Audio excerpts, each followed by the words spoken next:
How I found out my husband was cheating the day before my wedding. The night before my wedding, my husband's phone buzzed on the nightstand.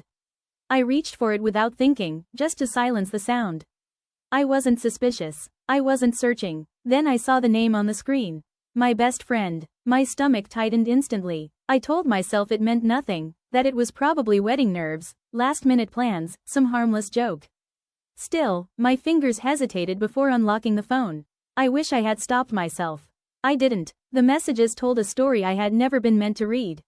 Late-night conversations that stretched for months. Jokes I wasn't part of. Moments they had stolen together while I trusted them both completely. Words of affection that should have belonged to me, shared freely between them instead. When he stepped out of the shower, steam filling the room, I handed him the phone. "I know," I said quietly. He froze. Then came the apologies, the excuses, the tears. He swore it was a mistake. He swore it was over.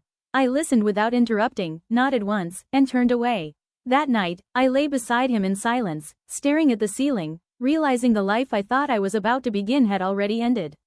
The next morning, I got dressed. I slipped into my white gown, let my hair be styled, smiled when people told me how beautiful I looked. I walked down the aisle steady and calm, while guests whispered about how perfect everything seemed. At the altar, the officiant asked the familiar question, if anyone had something to say. I stepped forward and took the microphone. "I want to thank my husband," I said softly, "and my best friend, who's sitting right there, for being so close behind my back."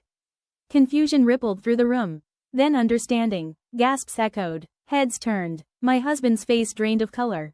My best friend couldn't look up. "You all came here to celebrate love," I continued. "So did I just learned the truth the night before." I placed my bouquet at the altar, turned away from them both, and walked out through a room full of stunned silence. That was the day I didn't become a wife. It was the day I chose myself.